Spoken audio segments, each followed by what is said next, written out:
Welcome everybody. Thank you for being here, and I feel very honored that I get the chance to speak, because I think that it's something that we need to talk about. We need to talk about images like this, oranges as far as the eye can see. We need to talk about ditches full of bananas. We need to talk about truckloads full of food. We need to talk about food waste. The problem mainly is that 40 to 50% actually of the food that we produce for human consumption gets thrown away prematurely.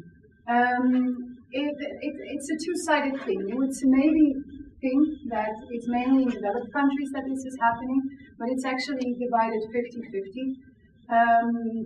In developed countries, it's mainly because of the reasons that we see here.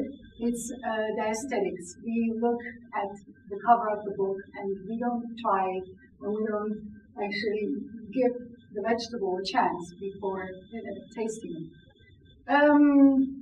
In less developed countries, or in developing countries actually, it's more a problem about knowledge. They don't have the resources or the knowledge yet to conserve the food the way it should be conserved so it doesn't spoil before people can actually get to it and eat it. Because I'm here, I live in a developed country, and I actually saw a documentary telling me the story specifically about the developing country, specifically about Holland actually, and the amount of foods that we throw away. I couldn't sit still. It was actually the first time that happened to me, because I watch a lot of documentaries, but I always kind of know what they're going to tell me. It's just, I don't know, you watch it and it's, yeah, I knew that all along, you know? So this documentary was completely different. I just sat down, didn't really know what it was about, and then was completely blown off my feet because it was horrible. It's just horrible to see that we throw away so much food while there's so many people not having enough food to eat, you know?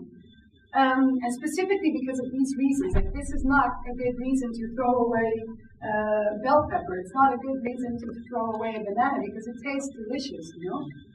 And, basically in the documentary, they were telling stories about people that went to supermarkets after they were closed, or to grocery shops, and actually went dumpster diving. They took the food that was still eatable out of the dumpsters and cooked with that. So I thought, I'm not really that kind of person. I wouldn't jump into the dumpster myself. So I just started thinking, like, okay, how can we do this? If there's people throwing it in the dumpster and then other people getting it outside the dumpster, why not throw it into the dumpster and just pass it along, you know? So I went the next day, actually really motivated, went to the stores and started talking to the grocery shops in the Javastraat. I don't know if you know it, but it's like one long street full of Turkish and Moroccan grocers. I don't know why they cluster all together, by the way, but they're all there. So I went there, I talked to them, and I didn't have a clue what I wanted to do with the food. I just went in and said, like, hey, I watched the documentary. Is it true? Do you really throw away this much food? And yes, everybody said it was true. So I asked them, what can we do about this? Could I take food with me? I don't really know what I'm going to do with it. I'm just talking to you to see if we can actually come to an agreement and see what we can do about this. And everybody, all the grocery shops actually, most of them said yes right away. They even wanted to give me boxes of food right that instant. I was like, no, thank you. Wait a minute. I need to first think about this, you know? And then the ones that said no actually already did something with their waste food. So that was actually a very good thing to hear.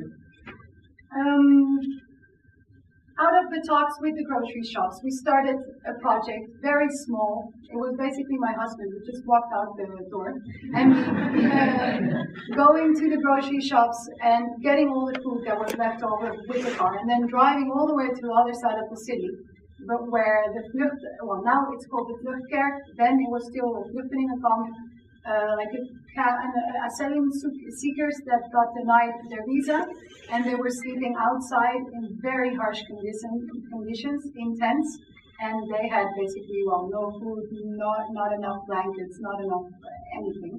So we just bought the food there every day. Well, that is not the best of, it's very time consuming because in the end it was like 3 hours a day just driving around, getting food, bringing it somewhere. So we started talking to people and trying to arrange this better. Now, a year later, we can say Taste Before You Waste is really here. What we do is we try to create consciousness by talking to people, either at giving talks like this or trying to feed them. Because in Holland we have the saying, love goes through the stomach. Well, amongst the people of Taste Before You Waste, we have the saying consciousness goes through the stomach as well. Because when you feed people good food and then tell them that it's actually waste, they're always shocked, actually. And their ears kind of open, and instead of you trying to push them to listen to you, they're actually asking you for questions and like, how can this be? You know, because nobody likes food being wasted. It's this inherent intuition we have.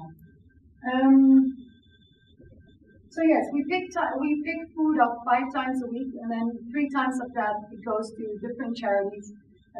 1 time a week we hold free food market, giving food away to people. It's the best way to get them listening, actually. And then the 5th time we pick it up, and it's basically we conserve the food and then jar it and keep it for conferences like this, or for other activities, or for like guerrilla dinners, no food waste dinners, and stuff like that. Basically to get the word out and get people tasting the food. Well, I kind of covered this already, how to do it yourself. It's so simple. There's a group of students that started now in Utrecht as well, at the Utrecht University College, and they called me after the first day we went to talk to the stores, and she was like, I can't believe this. Everybody said yes. You know, everybody's actually, they want to give up their food, so we do something with it. So, the most important thing is just get up, go there, talk to people, and actually they're very willing. It's a very simple concept, and until now it's just been a very positive road. No bumps, no humps, just straight line up all the time. Well, it was my idea, but I have to be honest, Taste Before You Waste wouldn't be here without our volunteers picking up the food every week, actually every day of the week.